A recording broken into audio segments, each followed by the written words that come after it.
الحمد للہ رب العالمین والصلاة والسلام على سید الانبیاء والمرسلین قال اللہ تعالی وتبارک فی القرآن المجید والفرقان الحمید بسم اللہ الرحمن الرحیم الم تر ان اللہ یسجد له من فی السماوات ومن فی الارض والشمس والقمر والنجوم والجبال والشجر والدواب وكثير من الناس وكثير حق عليه العذاب ومن يهن الله فما له من مكرم ان الله يفعل ما يشاء صدق الله مولانا العظيم وصدق رسوله النبي الكريم الرؤوف الرحيم اللهم نور قلوبنا بالقرآن وزين أخلاقنا بالقرآن وادخلنا الجنة بالقرآن ونجنا من النار بالقرآن قال الله تعالى وتبارك في شان حبيبه مخبرا وآمرا ان الله وملائكته يصلون على النبي يا أيها الذين آمنوا صلوا عليه وسلموا تسليما الصلاة والسلام عليك يا رسول الله وعلى آلك وأصحابك يا محبوب رب العالمين الصلاة والسلام علیکہ یا رسول اللہ وعلی آلک و اصحابک یا محبوب رب العالمین۔ تمام حمد و ثنا، تعریف و توصیف اللہ جل مجدہ الکریم کی ذات پاک کے لیے، جو خالق کائنات بھی ہے اور مالک شش جہات بھی۔ اللہ جل وعلا کی حمد و ثنا کے بعد حضور نبی اکرم، شفیع امم، رسول محتشم، نبی مکرم، اللہ کے پیارے، امت کے سہارے، رب کے محبوب، دانائے غیوب، مالک رقاب امم، فخر عرب و عجم، والی کون و مکان، سیاہ لا مکان، سید انس و جاں، سرور لالا رخاں، نیر تاباں، سرنشین مہوشاں، ماہ خوباں، شہنشاہ حسینہ، تتمہ دوراں، سرخیل زہرہ جمالاں، جلوائے صبح ازل، نور ذات لم یزل، باعث تکوین عالم، فخر آدم و بنی آدم، نیر بطحا، رازدار ما اوہا، شاہد ما طغا، صاحب علم نشرہ، معصوم آمنہ احمد مجتبی، حضرت محمد مصطفیٰ صلی اللہ علیہ وسلم کے حضور ناز میں اپنی محبتوں کا نیاز پیش کرنے کے بعد واجب الاحترام برادران اسلام، خواتین و حضرات، السلام علیکم ورحمۃ اللہ وبرکاتہ۔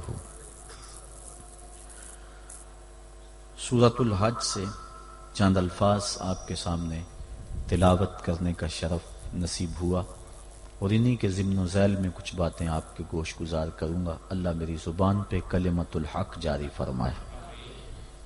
ارشاد فرمایا، الم تر ان اللہ یسجد لہ من فی السماوات ومن فی الارض، کیا تم نے نہیں دیکھا کہ اللہ کے لیے سجدہ کرتے ہیں جو آسمانوں میں ہیں اور جو زمین میں ہیں، والشمس والقمر والنجوم والجبال والشجر والدواب وکثیر من الناس، اور سورج اور چاند اور ستارے اور پہاڑ اور درخت اور چوپائے اور بہت سارے آدمی، وکثیر حق علیہ العذاب، اور بہت سارے وہ ہیں جن پر عذاب مقرر ہو چکا ہے، وَمَن يُهِنِ اللَّهُ فَمَا لَهُ مِن مُكْرِمٍ، اور جسے اللہ ذلیل کر دے اسے کوئی عزت دینے والا نہیں۔ ان اللہ یفعل ما یشاء، جو چاہتا ہے وہ کرتا ہے۔ کائنات کا ایک ایک ذرہ اس کے حضور سجدہ ریز ہے، طوعا و کرہن، چاہتے ہوئے بھی اور کچھ نہ چاہتے ہوئے بھی۔ سجدہ کیا ہے؟ حضرت امام راغب اصفہانی مفردات قرآن میں بیان کرتے ہیں، السجدۃ فی الاصل التذلل، سجدہ اصل میں جھکنے کو کہتے ہیں، لیکن شریعت اسلامیہ کی اصطلاح میں وضع الجبہہ بقصد العبادہ، عبادت کی نیت سے پیشانی کو رکھ دینا سجدہ کہلاتا ہے۔ حضرت امام فخر الدین رازی سجدے کے دو معنی بیان کرتے ہیں اس آیت کریمہ کے تحت، ایک انقیاد اور دوسرا یہی وضع الجبہہ والا معنی، عبادت کے لیے پیشانی رکھ کے سبحان ربی العالی کے جو نغمے الاپ پہ جاتے ہیں، سجدے کا دوسرا مفہوم یہ ہے۔ انقیاد کا معنی یہ ہے کہ پوری کائنات اللہ کے حکم کی پابند ہے، انسان کو اس نے اختیار دے رکھا ہے، باقی کائنات کا ذرہ جو ہے وہ جو کہتا ہے وہی کرتا ہے۔ انسانوں میں سے بہت سارے لوگ اس کے حکم کے پابند ہیں، اور کچھ لوگ ایسے ہیں کہ جو اس کے حکم کی دنیا پہ پرواہ نہیں کرتے۔ کل قیامت کے دن پتا چلے گا کہ ہم نے مالک کی نافرمانی کر کے کتنی بڑی رسوائی کمائی اور کتنی بڑی ذلت میں مبتلا ہوئے۔ ارشاد فرمایا جو کچھ آسمانوں میں ہے اور جو کچھ زمین میں ہے، والشمس والقمر، اور سورج بھی اللہ کو سجدہ کرتا ہے۔ علماء کہتے ہیں یہ سورج جب طلوع ہوتا ہے تو سجدے سے اٹھتا ہے، اور جب وہ استوا تک درمیان تک آتا ہے تو یہ قیام میں ہوتا ہے، اور جب وہ 12 مائل بغروب ہوتا ہے تو یہ رکوع میں ہوتا ہے، اور جب وہ غروب ہوتا ہے تو وہ سجدے میں ہوتا ہے۔ ایک حدیث کے لفظ بھی ہیں کہ سورج جب ڈوبتا ہے تو عرش الہی کے نیچے سجدہ ریز ہوتا ہے۔ کائنات کی ہر شے اس کی عبادت میں ہے، ہر شخص ہر شے کا انداز عبادت اپنا ہے۔ درخت قیام میں ہے، چوپائے رکوع میں ہیں، مینڈک اور اس قبیل کے دوسرے جانور تشہد میں ہیں، اور حشرات الارض سجدے میں ہیں۔ انسان کی عبادت کو ساری عبادتوں کا مجموعہ قرار دے دیا گیا، اور اس کو کہا تو چونکہ اشرف المخلوقات ہے تو ایسی عبادت کر جس میں سب کی عبادتیں شامل ہو جائیں۔ درختوں کی طرح تیری عبادت میں قیام بھی ہو، چوپایوں کی طرح تیری عبادت میں رکوع بھی ہو، اور مینڈکوں کی طرح تیری عبادت میں تشہد بھی ہو، اور حشرات الارض کی طرح تیری عبادت کے اندر سجدے بھی ہوں۔ سجدہ انتہائی ذلت ہے، اس سے بڑھ کر ذلت دنیا کے اندر نہیں ہو سکتی۔ عالم رنگ و بو میں سب سے بڑی ذلت سجدے میں ہے۔ انسان کے اشرف اعضاء سر میں ہیں، دیکھنے کی قوت آنکھیں سر میں، بولنے کی قوت زبان سر میں، سننے کی قوت کان سر میں، سونگنے کی قوت ناک سر میں، سوچنے کی قوت دماغ سر میں، اور یہ سر مالک کی چوکھٹ پہ دھرا ہوا ہے۔ پیشانی بھی رگڑی جا رہی ہے اور ناک بھی رگڑا جا رہا ہے، اور زبان سے کیا کہہ رہا ہے؟ سبحان ربی العالی، مولا دیکھ مجھ سے بڑے ذلت میں کے درجے میں کوئی نہیں ہے اور تجھ سے اعلیٰ کوئی نہیں ہے۔ اپنے عجز کا اعلان کر رہا ہے اور مالک کی الوہیت کا اعلان کر رہا ہے، لیکن جب سجدے سے سر اٹھایا پھر کہا اللہ اکبر۔ اس کا معنی اللہ سب سے بڑا ہے، یعنی سجدے میں پہنچ کر انتہائی ذلت امیز عبادت میں مبتلا ہو کر کہیں دل کے کسی گوشے میں یہ خیال نہ بیٹھ جائے کہ میں نے اس کی عبادت کا حق ادا کر دیا۔ کہا سر اٹھا تو کہے اللہ اکبر، مولا تو بہت بڑا ہے، تو اتنا بڑا ہے کہ میری عبادتیں تیری بڑائی کو خراج پیش نہیں کر سکتی، اس لیے میں سجدے میں جھک کے بھی کہہ رہا ہوں کہ تیری عبادتوں کا حق مجھ سے ادا نہیں ہو سکا۔ تو اتنا بالا ہے، اتنا بڑا ہے، اتنا عظیم المرتبت ہے کہ تیری عبادت کا حق ادا نہیں ہو سکتا۔ مصطفیٰ جان رحمت اللہ کی عبادت اتنی کثرت سے کی کہ حتی تتورم قدماہ، یہاں تک کہ حضور کے دونوں پاؤں پہ سوجن آ جاتی، اور اللہ خود فرما رہا ہے محبوب ساری رات جاگا نہ کر، کبھی سو بھی تو لیا کر، لیکن اس کے باوجود کہتے ہیں ما عبدناک کا عبادتک، اے اللہ تیری عبادت کا جو حق تھا تیرے بندے سے ادا ہی نہیں ہو سکا۔ تو اتنی عبادت کرنے کے باوجود بھی کہا کہ تیری عبادت کا حق ادا نہیں ہو سکا، اور یقیناً بندہ اس کی عبادت کا حق ادا نہیں کر سکتا۔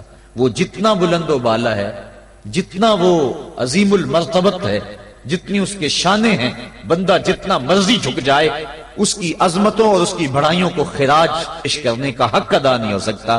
اس لیے جھک کر جب سر اٹھایا پھر اس کی بڑائی بولی اللہ اکبر، مالک تو سب سے بڑا ہے، تو اتنا بڑا ہے کہ میں سجدے میں جھک کر بھی تیری بڑائی کو خراج پیش نہیں کر سکا اور تیری بڑائی کے سامنے سر جھکا کر بھی اپنے عجز کا اظہار کر کے بھی میں پھر بھی خراج نہیں دے سکا، اور بھی جھکنے کہ میرے اندر سکت ہوتی اور کوئی حالات ایسے ہوتے پھر بھی تیری بڑائی کا حق ادا نہ ہو سکتا۔ تو اتنا بڑا ہے اور اتنا بلند و بالا اور عظیم المرتبت ہے۔ حضور نبی رحمت صلی اللہ علیہ وسلم نے ارشاد فرمایا، بندے کو سب سے زیادہ قرب سجدے میں ملتا ہے، اور سجدے میں اس لیے فرمایا کثرت کے ساتھ دعا مانگا کرو۔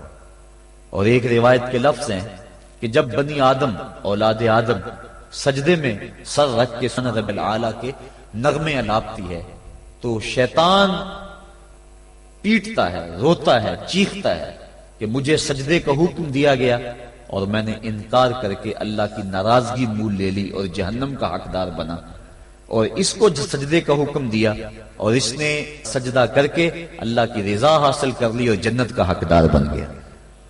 شیطان کو ایک سجدے کا حکم دیا گیا تھا لیکن اس نے اس ایک سجدے سے بھی انکار کر دیا۔ فرشتوں کو ایک سجدے کا حکم دیا گیا تھا لیکن انہوں نے 2 سجدے کیے۔ یہ جو ہم بھی نماز پڑھتے ہیں، ارشاد ہے وَرْكَعُوا وَاسْجُدُوا، رکوع کرو اور سجدہ کرو، تو اسی طرح کا حکم ورکعوا ہے اور اسی طرح کا حکم واسجدوا ہے۔ رکوع کرو اور سجدہ کرو، رکوع ہم ایک کرتے ہیں، سجدے 2 کرتے ہیں، یا تو پھر رکوع بھی 2 کیا کریں یا پھر سجدہ بھی 1 کیا کریں، چونکہ امر ہے امر، اور امر تکرار کا تقاضا نہیں کرتا اور نہ اس کا احتمال رکھتا ہے۔ میں آپ کو ایک بات کہوں تو ایک مرتبہ آپ اس کو تسلیم کر لیں جو امر کی تعمیر ہوگی، تو امر تکرار کا تقاضا نہیں کرتا، تو کہا گیا سجدہ کرو، ایک سجدہ کرنا واجب تھا لیکن ہم سجدے 2 کرتے ہیں۔ تو علماء کہتے ہیں کہ جب فرشتوں نے سجدے میں پیشانی رکھی اور سبحان ربی العالی کے نغمے الاپے اور سجدے سے سر اٹھایا، دیکھا کہ ایک اکڑا کھڑا ہے، پھر دوبارہ سجدے میں سر رکھ کے سبحان ربی العالی کہنا شروع کر دیا، میرے مالک تیرا شکر تو نے ہمیں سجدے کی توفیق عطا فرما دی۔ اس لیے سجدے 2 ہو گئے اور رکوع 1 رہا۔ سجدہ انتہائی ذلت ہے اور عبادت کا انتہائی درجہ ہے۔ سجدے میں سر رکھ کے جو دعا مانگی جائے اللہ اس دعا کو رد نہیں کرتا۔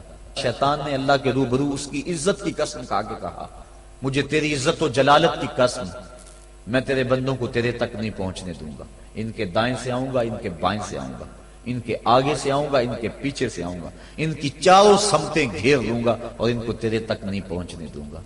حضور فرمایا ظالم 2 رستے بھول گیا، کوئی بندہ سجدے میں پیشانی رکھ کے اس کو پکارتا ہے تو مالک اس کو بھی رستہ عطا فرما دیتا ہے، اور کوئی ہاتھ اٹھا کے دعا مانگتا ہے تو مالک اس کی بھی رد نہیں فرماتا، بلکہ حدیث کے لفظ ان ربکم حیی کریم یستحیی من عبدہ اذا رفع یدیہ ان یردہما صفرا، تمہارا رب سخی بھی ہے، زندہ بھی ہے، کریم بھی ہے۔ بندے جب اس کے سامنے ہاتھ پھیلا کے دعا مانگتے ہیں اللہ فرماتا ہے مجھے شرم آتی ہے ان کے اٹھے ہوئے ہاتھوں کو خالی کیسے موڑ دوں۔ تو بندے اس کے حضور جب مانگیں، مطالبہ کریں تو مالک بندوں کی دعاؤں کو قبول کرتا ہے۔ تو یہ 2 راستے کھلے ہوئے ہیں، ہاتھ اٹھا کے دعا مانگیں یا سجدے میں سر جھکا کے دعا مانگیں، تو مالک اپنے بندوں کی دعا کو قبول فرماتا ہے، شرف قبولیت بخشتا ہے۔ سجدہ بندگی کا اظہار ہے، اور انسان جتنے مرضی مرتبہ کمال پہ پہنچ جائے اس کے لیے اعزاز یہ ہے کہ وہ بندہ ہو۔ حضور معراج کی قربت خاص میں جب پہنچے اور مالک نے اپنے محبوب سے پوچھا بیما اشرفک یا احمد، پیارے بتا تجھے کس چیز سے نوازا جائے، تو اس قرب خاص میں محبوب نے کیا انتخاب کیا اور کس چیز کا مطالبہ کیا۔ حضرت امام غازی نے لکھا اور بھی علماء نے، ملا جیون تفسیرات احمدیہ میں لکھتے ہیں کہ حضور نبی رحمت صلی اللہ علیہ وسلم نے اس قرب خاص میں اللہ کی بارگاہ میں عرض کی بنسبتی الیک شرفنی بالعبودیہ، اے اللہ ساری زندگی سجدوں میں پیشانی رکھ کے میں کہتا رہا ہوں کہ تو میرا اللہ ہے، آج تو بھی تو کہہ دے کہ تو میرا بندہ ہے، تو مجھے بندہ کہہ کے پکار دے۔ بندگی میں جو مزہ ہے بندے کے لیے اس سے بڑا اور کوئی اعزاز ہو ہی نہیں سکتا۔ حضرت غوث اعظم شیخ عبد القادر جیلانی رحمۃ اللہ تعالی علیہ فرماتے ہیں کہ ولایت میں سب سے کمال مرتبہ جو بندے کو نصیب ہوتا ہے وہ مقام بندگی ہے۔ بندگی وہ دولت ہے کہ جو بندے کو کائنات کی قوتوں کے سامنے سینہ سپر ہونے کی قوت دیتی ہے۔ جب خدا کے سامنے بندہ جھک جاتا ہے تو پھر کسی اور کے آگے نہیں جھکتا. یہ درس ہے توحید کا، یہ سبق ہے سجدے کا. اللہ کو سجدہ کرنے والا کسی اور کے آگے پیشانی نہیں جھکا سکتا، اور اگر کوئی اللہ کو بھی سجدے کرتا ہے اور کسی اور کے آگے بھی پیشانی جھکاتا ہے تو اس نے سجدے کی روح کو سمجھا ہی نہیں. توحید کے دامن میں آباد ہونے والا کائنات کی ہر شے سے بے خوف ہو جاتا ہے.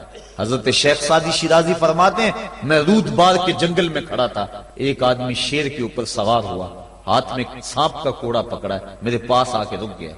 میں ڈر گیا، مجھے کہنے لگا سعدی ڈر گئے ہو؟ میں نے کہا بات ہی ڈرنے کی ہے.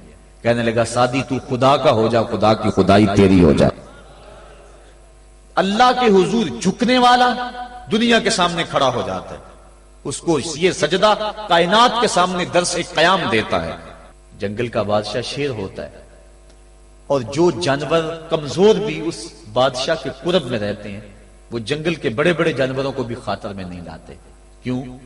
ان کے اپنی ذات میں تو اتنی قوت نہیں ہوتی، لیکن انہیں اس شے کا احساس ہوتا ہے کہ میں جس کی صحبت میں رہ رہا ہوں وہ اس جنگل کا بادشاہ ہے. اس کی قوت کا لوہا سارے مانتے ہیں، اور اس کے قرب میں رہنے والے، اس کی گود میں رہنے والے کسی اور کو خاطر میں نہیں لاتے، اور کسی کا خوف ان کے سینے میں پیدا نہیں ہوتا. تو جو مالک کو ماننے والے ہیں، توحید کے دامن میں پناہ لینے والے ہیں، لا خوف علیہم ولا ہم یحزنون، کائنات کی کسی شے سے نہیں ڈرتے. بلکہ مفسرین نے فرمایا یہ جو قرآن مجید میں آتا نا اتقوا اللہ، اس کا معنی اللہ سے ڈر جاؤ. اتقوا کا معنی ڈر جاؤ، لیکن اس کی نسبت اگر اور ہوگی، اس کا مفعول کوئی اور ہوگا تو پھر ڈرنے کا مفہوم نہیں ہوگا. اتقوا اللہ قرآن میں لفظ موجود ہے. اتقوا النار، اس کا معنی یہ نہیں کریں گے آگ سے ڈر جاؤ، جبکہ لفظ تو وہی ہے اتقوا اللہ، اللہ سے ڈر جاؤ. اتقوا النار، اس کا معنی ہونا چاہیے آگ سے ڈر جاؤ. جو لوگ لفظی ترجمہ کرنے بیٹھ جاتے ہیں اور شرعی مزاج سے آگاہ نہیں ہوتے، وہ ترجمۃ القرآن میں بڑی غلطیاں کرتے ہیں. اس لیے ہر کس و ناکس کا ترجمہ نہیں پڑھنا چاہیے، دیکھنا چاہیے کہ قرآن کی روح کو اور منشا کو اور شریعت کے مزاج کو کس نے سمجھا ہے. تو اتقوا اللہ کا معنی اللہ سے ڈر جاؤ، اتقوا النار وہی معنی ہونا چاہیے آگ سے ڈر جاؤ. لیکن علماء کہتے ہیں، مفسرین نے اس کی تصریح کی ہے، فرماتے ہیں جب اتقوا النار کہیں گے تو اس کا معنی یہ نہیں ہوگا کہ آگ سے ڈر جاؤ، اس کا معنی ہوگا آگ بچ جاؤ. اتقوا اللہ کا معنی اللہ سے ڈر جاؤ، اتقوا النار کا معنی آگ سے بچ جاؤ. لفظ وہی ہے لیکن مفعول کے بدلنے سے مفہوم بدل گیا، اس لیے کہ جو مومن ہے وہ اللہ کے علاوہ کسی سے نہیں ڈرتا، اس کے سینے میں کسی کا خوف نہیں پنپ سکتا. حقوق اولاد کے حوالے سے میں نے گفتگو کے اندر کہا تھا، جو افراد موجود ہوں گے اس جمعہ میں انہیں اچھی طرح یاد ہوگا کہ ہم بچوں کی جب تربیت کرتے ہیں تو ان کے نفسیات کا ہمیں لحاظ رکھنا ہوگا. بعض کا بچہ رو رہا ہوتا ہے، ماں نے اس کو چپ کرانا ہوتا ہے، کوئی ضروری کام ہوتا ہے، بچہ چپ نہیں کرتا تو ماں اس کو چپ کرانے کے لیے بڑے جتن کرتی ہے. تو بعض کا ایسا ہوتا ہے کہ بچے کو چپ کرانے کے لیے ماں جلدی سے اس کو اپنی چھاتی سے چمٹا لیتی ہے اور کہتی ہے بچہ چپ کرو بلی آ گئی. میں کہا کرتا ہوں کہ یہ بچے کی نفسیات پہ بہت بڑا حملہ ہے اور بچے کو بزدل بنایا گیا ہے. جو بچپن میں جس بچے کو بلی سے ڈرایا گیا، بڑا ہو کر وہ شیر کا مقابلہ نہیں کر سکتا. تو بچے کے نفسیات کے اندر یہ شے بچپن میں ہی ڈالی جائے کہ اللہ کے علاوہ کسی کا خوف اس کے سینے میں پنپ نہیں نہ پائے. یہ ہے تربیت جو ہم اپنی اولاد کی کریں، اور ایک یہ تربیت ہے جو اہل ایمان کی محمد عربی نے کی تھی. 313 ہو کے جبر کی قوتوں کے خلاف کھڑے ہو گئے. جب عمیر نے جا کے رپورٹ دی نا ابو جہل کو کہ وہ تو 3 اونٹ کھا سکیں گے، اور 300 سے کچھ کم اور کچھ زیادہ ان کی تعداد ہے، اس سے زیادہ نہیں ہے، میں خوب وادیاں دیکھ آیا ہوں، میں خوب ٹیلے دیکھ آیا ہوں. تو ابو جہل نے سنادید قریش کو بلا کر کہا عمیر کی رپورٹ سنو کتنی حوصلہ افزا ہے. صبح لڑائی کی نوبت نہیں آئے گی، صبح تو رسیاں کٹھی کرو اور جکڑ جکڑ کے مسلمانوں کو اونٹوں کی پشتوں پہ باندھ لیں گے اور پھر سینے حرم میں جا کے کعبۃ اللہ کی دیواروں کے ساتھ باندھ دیں گے. لوگوں کو تماشا دکھایا کریں گے کہ یہ نیا دین لے کر آئے تھے اور یہ ان کا کیا حال ہے. جب اس نے رعونت بھرے اتنی زبان سے یہ جملے نکالے تو عمیر جو سارا منظر اپنی آنکھوں سے دیکھ کر آیا تھا، ابن حشام میں لفظ موجود ہیں، اس نے کہا وَلَٰكِنْ رَأَيْتُ يَا مَعْشَرَ قُرَيْشٍ الْبَلَايَا تَحْمِلُ الْمَنَايَا. عیش کے سرداروں اتنے بھی تکبر میں نہ آؤ، میں اپنی ان آنکھوں سے دیکھ کر آیا ہوں کہ یثرب کی اونٹنیاں اپنی پشتوں پہ نری موتیں اٹھا کے لے آئی ہیں، ان کے بدن پہ چیتڑے ہیں، ان کے پیٹ کمر سے لگے ہوئے ہیں، لیکن وہ زخمی سانپوں کی طرح پیچ و تاب کھا رہے ہیں۔ کل ان میں سے کوئی نہیں مرے گا جب تک تم میں سے ایک لڑ نہیں جاتا۔ تم تو یہ کہتے ہو رسیاں کٹھی کرو، میرا مشورہ مانتے ہو تو رات کے اندھیرے میں بھاگ سکتے ہو تو بھاگ جاؤ۔ اس قوم سے لڑنا تمہارے بس کا روگ نہیں ہے جو مرنے کے لیے آئی ہے۔ اتنی بڑی قوت کو دیکھ کر ان کے سینے میں خوف پیدا نہیں ہوا، بلکہ آپ جانتے ہیں بدر کی تاریخ گواہ ہے کہ 2 گھوڑے تھے، ایک روایت میں صرف ایک گھوڑا تھا، 6 زرہیں تھیں، 8 تلواریں تھیں، 70 اونٹ تھے، اور جن کے پاس تلواریں نہیں تھیں انہوں نے کھجوروں کے ڈنڈے توڑ لیے اور ہواؤں میں لہرانے شروع کر دیے۔ یبلکوتی قافلہ مدینے سے باہر نکل رہا تھا، دکانوں پہ یہودی عیسائی بیٹھے تھے۔ انہوں نے کہا مسلمانوں کس بل بوتے پہ جا رہے ہو، کس برتے پہ جا رہے ہو، کون سا آسرا ہے تمہارا، آلات حرب و ضرب تو تمہارے پاس موجود نہیں، اتنی بڑی قوت سے ٹکرانے جا رہے ہو جو کیل کانٹے سے اور اسلحے سے آلات حرب و ضرب سے لیس ہو کے آئی ہے، تم مقابلہ کیسے کر پاؤ گے، کس بل بوتے پہ جا رہے ہو؟ حضور کملی اوڑے ساتھ ساتھ چل رہے تھے۔ صحابہ نے اشارہ کر کے کہا نہ تیغ و تیر پر تکیا، نہ خنجر پر نہ بالے پر، بھروسہ ہے تو اس سادی سی کالی کملی والے پر۔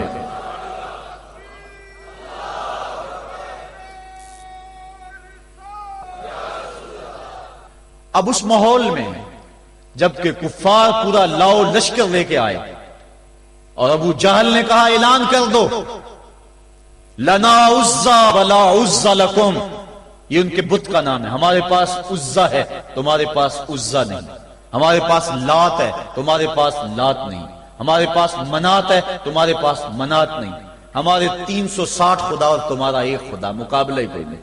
اس نے کہا کھڑے ہو کے اونچی جگہ پہ کہا اپنے نقیب کو اعلان کرو لنا عزا ولا عزا لکم۔ حضور کے کانوں میں آواز پڑی، فرمایا علی تم بھی اونچے ٹیلے پہ کھڑے ہو جاؤ اور تم ان کو جواب میں کہو اللہ مولانا ولا مولا لکم، اللہ ہمارا مولا ہے تمہارا مولا کوئی نہیں ہے۔ اور پھر حضور نے سجدے میں سر رکھ دیا۔ سجدہ اتنی بڑی قوت ہے، ہزاروں ایٹم بمبوں کے اندر وہ قوت نہیں ہے جو سجدے کے اندر طاقت رکھ دی۔ آج دنیا سے ہم ڈر رہے ہیں اس لیے کہ ہمارے سجدے چھن گئے ہیں، ہمارے سجدوں کی آبرو چھن گئی ہے، ہمارے سجدوں میں وہ حرارت اور گرمی نہیں رہی، وہ رقت اور وہ نرمی نہیں رہی۔ بدر کا میدان ہے، 1000 کا لشکر جرار مقابلے میں ہے اور وہ پورے لاؤ لشکر کے ساتھ ناز و تفاخر کے اندر مسلمانوں کو ملیا میٹ کر دینے کے جذبوں سے دانت پیس رہے ہیں کہ آج مسلمانوں کو کچا چبا دیں گے۔ مسلمانوں کے ساتھ پاس صرف 8 تلواریں اور ان کے بطن میں کھانے کے لیے کچھ نہیں، جس کھجور کو چوس کے روزہ رکھتے ہیں اسی کھجور کو چوس کے روزہ افطار کرتے ہیں۔ یہ حالت مسلمانوں کی، بدن پہ چتھڑے لگے ہوئے کپڑے ہیں، عجیب حالت ہے۔ پھر کون سا آسرا تھا جو مسلمانوں کے کام آیا؟ مصطفیٰ کریم نے مسجد عریش میں سجدے میں پیشانی جھکا دی۔ حضرت ابو بکر صدیق رضی اللہ تعالیٰ عنہ فرماتے ہیں میں حضور کے ساتھ تھا، ساری رات مصطفیٰ روتے رہے، آنکھوں میں آنسو ہیں، حضور کی چادر سر انور سے سرک کے حضور کے کندھوں پہ آ جاتی، پھر کندھوں سے پشت پہ آ جاتی، میں اٹھا کے حضور علیہ السلام کے سر پہ رکھتا اور کہتا حضور بس کرو۔ حضور بار بار روتے اور اللہ کی بارگاہ میں سجدے میں سر ڈال کر التجائیں کرتے۔ لفظ کیا تھے محبوب کی زبان پہ، آج تک ایسی ناز والی دعا کسی نے نہیں کی ہے جیسی دعا مصطفیٰ جان رحمت نے کی۔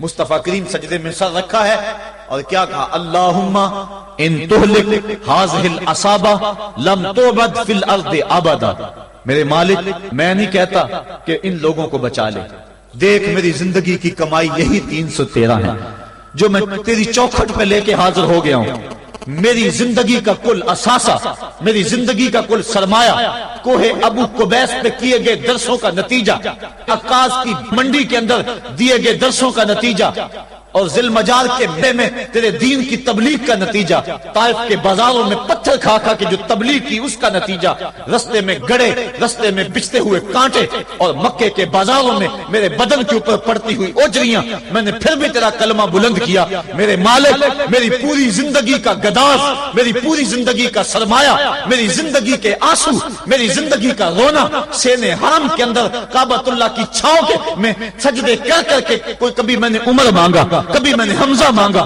تیرے دین کے لیے میں نے جو ایک ایک کر کے تنکا جوڑا اور یہ چھوٹا سا گھونسلہ بنایا، یہ گھونسلہ اب بجلیوں کی زد میں ہے، فار کی بجلیاں اس گھونسلے کو جلا دینا چاہتی ہیں۔ میرے مالک، میں یہ نہیں کہتا کہ میرا گھونسلہ اور میری یہ مٹھی بھر جماعت اور یہ چند میرے لوگ اور یہ میرا سرمایہ اور اثاثہ، میری پوری زندگی کی کمائی، میری جوانی کا سرمایہ جو میں نے تیرے سامنے لا کے رکھ دیا ہے، میں یہ نہیں کہتا ان کو بچا لے، لیکن میرے مالک اگر یہ نہ رہے تو قیامت تک پھر تجھے بھی خدا کوئی نہیں کہے گا۔ ان تہلک هذه العصابہ لم توبد فی الارض ابدا، اگر یہ نہ رہے تو قیامت تک تیرے نام کے ڈنکے بجانے والے بھی دنیا پہ نہیں ہوں گے۔ یہ حضور نے اللہ کی بارگاہ میں دعا کی اور سجدے میں سر رکھا ہے۔ حضور علیہ السلام کی آنکھوں میں اشک جاری ہیں، سجدے سے قوت حاصل کی جا رہی ہے۔ دشمن کے مقابلے میں مصطفیٰ کریم سجدے میں سر رکھ کے اللہ سے آرزو کر رہے ہیں۔ حضرت سیدنا صدیق اکبر فرماتے ہیں اچانک حضور نے سر اٹھایا، میں خوش ہو گیا کہ حضور چہرے پہ مسکراہٹ تھی۔ حضور مسکراتے ہوئے فرمایا ابشر یا ابا بکر ھذا جبریل آخذ بعنان فرسہ، ابو بکر بشارت ہو، وہ جبریل اللہ کی مدد لے کر آ گئے۔ تو یہ سجدے تھے جن سجدوں نے ظالم اور جابر قوتوں کا منہ توڑ کے رکھ دیا۔ حضرت علی المرتضی روایت کرتے ہیں رضی اللہ تعالیٰ عنہ، فرماتے ہیں میں نے ہاتھ میں تلوار تھامی اور میدان میں کود پڑا، میں نے کئی کافروں کو واصل جہنم کیا، پھر پلٹ کے دیکھا کہ میں حضور کی زیارت کر لوں، لیکن مجھے حضور نظر نہ آئے۔ میں نے ڈھونڈا تو ایک سمت حضور نے پیشانی سجدے میں رکھی ہوئی تھی اور زبان پہ لفظ تھے یا حیو یا قیوم، یا حیو یا قیوم۔ حضور یہ پڑھتے جا رہے تھے، یا حیو یا قیوم کا وزن پڑھتے جا رہے تھے اور سجدے میں پیشانی تھی حضور کی۔ میں پھر دوبارہ آیا اس سجدے سے جوش لے کر، اس سجدے سے گرمی اور حرارت لے کر، اور پھر دشمن کی صفوں میں کود گیا۔ میں نے ایک کافر کو واصل جہنم کیا، پھر زیارت کے لیے واپس آیا، دیکھا تو پھر سجدے میں حضور نے سر رکھا ہوا ہے اور یہی کہہ رہے ہیں یا حیو یا قیوم، یا حیو یا قیوم، یا حیو یا قیوم برحمتک استغیث۔ یہ جملے حضور کی زبان پہ ہیں اور سجدے میں حضور کی پیشانی۔ میں پھر گیا، پھر آیا، کئی بار ایسا ہوا میں کافر کو قتل کرتا، پھر آتا حضور کو سجدے میں دیکھتا۔ فرمایا پھر حضور نے تلوار تھامی اور مصطفیٰ کریم میدان جنگ میں کود پڑے۔ لوگ بڑھ چڑھ کے دشمنوں پہ حملہ کرتے تھے، لیکن جو سب سے آگے کافروں کی صفوں میں کود کے حملہ کر رہا تھا وہ آمنہ کا لال محمد مصطفیٰ صلی اللہ علیہ وسلم۔ تو سجدے سے وہ قوت ملتی ہے، سجدے سے وہ نور اور روشنی ملتی ہے کہ پورے زمانے میں اجالا کیا جا سکتا ہے۔ آج 56-57 اسلامی ملک دنیا کے سامنے رسوا ہو رہے ہیں اور دنیا کے سامنے سجدہ ریز ہیں، اس لیے کہ وہ ایک خدا کے سامنے سجدہ کرنا بھول گئے ہیں۔ ایک سجدہ جسے تو گراں سمجھتا ہے 1000 سجدے سے آدمی کو دیتا ہے نجات۔ آؤ اس کے حضور جھکو، اس کے حضور جھکنے والا کسی کے آگے نہیں جھکتا۔ سجدہ اس کو قوت دیتا ہے، تو راز کن فکاں ہے، اپنی آنکھوں پر عیاں ہو جا، خودی کا راز نہ ہو جا، خدا کا ترجمہ ہو جا، خودی میں ڈوب جا غافل، یہ سر زندگانی ہے، نکل کر حلقہ شام و سحر سے جاویداں ہو جا، گزر جا بن کے سیلے تندرو کوہ بیاباں سے، گلستان راہ میں آئے تو جوئے دما خاں ہو جا۔ مالک کے حضور جب بندہ عزت سے سر جھکا دیتا ہے، اللہ کی رحمتیں بندے پہ نازل ہوتی ہے۔ ایک روایت میں آتا ہے جب بندہ نماز کے لیے کھڑا ہوتا ہے، ابھی اس نے سجدے میں جانا ہوتا ہے، ابھی وہ قیام ہی کرتا ہے، اللہ فرماتا ہے میرے بندے کے گناہ جو ہیں اس کے بدن سے نکال کے ایک سمت کر دو، تاکہ میرا بندہ اس حالت کے اندر میرے حضور حاضر ہو کہ وہ گناہوں سے پاک اور صاف ہو۔ حضرت نبی رحمت صلی اللہ علیہ وآلہ وسلم فرماتے ہیں کہ پھر اس کے سارے گناہ اس کے بدن سے اتار کے ایک سمت رکھ دیے جاتے ہیں اور بندہ مصلی پہ سبحان ربی العالی کے نغمے الاپتا ہے، رکوع کرتا ہے، سجدے کرتا ہے۔ جب سلام پھیر کے نماز ختم کر کے دعا کر کے جانے لگتا ہے تو فرشتے عرض کرتے ہیں مالک یہ جو گناہ اتار کے ایک سائیڈ پہ رکھے تھے یہ دوبارہ اس کو دے دیں۔ اللہ فرماتا ہے جس کی جھولی سے گناہ نکال لیے تھے دوبارہ اس کی جھولی میں نہیں ڈالیں۔ اللہ اکبر۔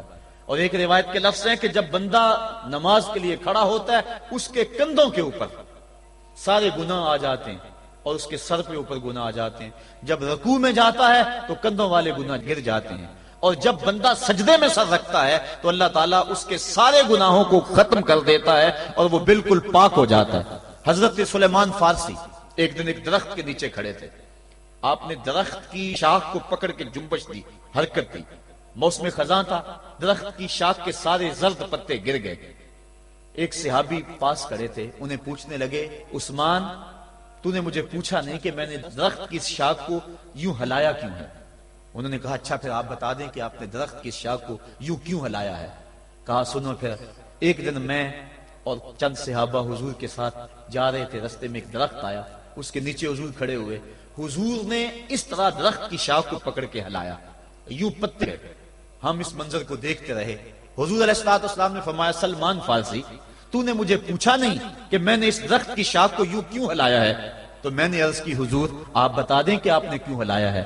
فرمایا سلمان جس طرح اس درخت کی شاخ کو ہلایا گیا اور سارے پتے جھڑ گئے، جب کوئی بندہ سجدے میں سر رکھتا ہے، نماز پڑھتا ہے، اس کے سارے گناہ دھل جاتے ہیں اور وہ پاک اور صاف ہو جاتا ہے۔ ایک دن فرمایا صحابہ اگر کوئی بندہ اس کے گھر کے سامنے سے نہر گزرتی ہو اور وہ دن میں 5 مرتبہ اس نہر کے اندر غسل کرے تو بتاؤ اس کے بدن کے اوپر کوئی میل کچیل رہ جائے گا؟ عرض کی نہیں۔ فرمایا اس طرح جو 5 نمازیں پڑھتا ہے اس کے بدن کے اوپر گناہوں کا میل نہیں رہتا۔ فرمایا الصلاۃ معراج المومنین، نماز مومنوں کا معراج ہے۔ عماد الدین الصلاۃ، نماز دین کا ستون ہے۔ حبب الی من دنیاکم ثلاث، الطیب والنساء وجعلت قرۃ عینی فی الصلاۃ، مجھے تمہاری دنیا سے صرف 3 چیزیں پسند ہیں، خوشبو، منکوحہ بیویاں، اور میری آنکھوں کی ٹھنڈک نماز میں رکھی ہے۔ اور حضور نے یہ بھی ارشاد فرمایا من ترک الصلاۃ متعمدا فقد کفر، جس نے جان بوجھ کے نماز چھوڑی گویا اس نے کفر ہی تو کیا، یعنی کافروں والا کام کیا۔ حضرت امام فخر الدین رازی نے تفسیر کبیر میں لکھا حافظوا علی الصلوات والصلاۃ الوسطی، اس آیت کریمہ کے تحت ایک عورت مدینے کی گلیوں میں چیخ رہی ہے اور کہنے لگی مجھے حضور کے در کا پتہ بتاؤ۔ حضور کی چوکھٹ کا پتہ بتلایا گیا، وہ حاضر ہوئی۔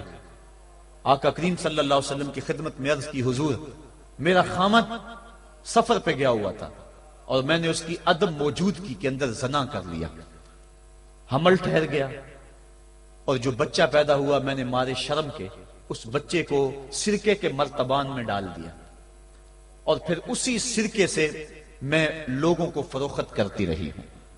اب جب کہ میرا ضمیر جاگا ہے میں آپ کی خدمت میں حاضر ہوئی، مجھے بتایا جائے کہ میرے گناہ کا بھی کوئی کفارہ ہے۔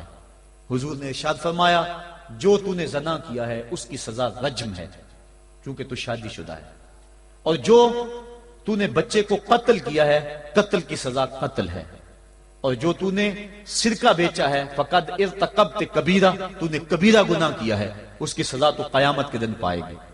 اس کے بعد حضور فرمایا ان تینوں گناہوں کی یہ سزا ہے، لیکن جس طرح تو گھبرائی ہوئی آئی تھی میں تو یہ سمجھا تھا شاید تیری نماز قضا ہو گئی ہے۔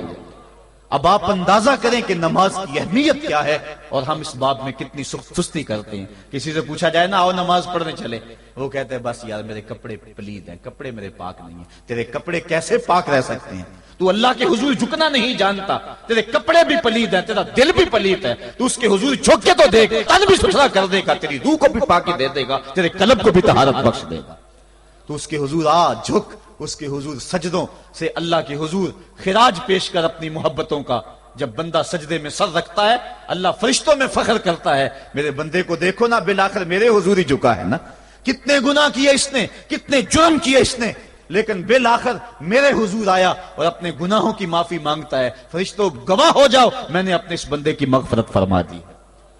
تو اللہ کے حضور نماز پڑھنے والا، بلکہ ایک روایت مسند امام احمد بن حنبل میں موجود ہے، حضور فرمایا جب بندہ نماز کے ارادے کے لیے اٹھتا ہے اور وضو کرنے کے لیے جب پانی کا پہلا قطرہ چلو پہ لیتا ہے، جو ہی اس کے بدن سے وضو کا پانی چھوتا ہے اللہ اس کے گناہوں کو معاف فرما دیتا ہے۔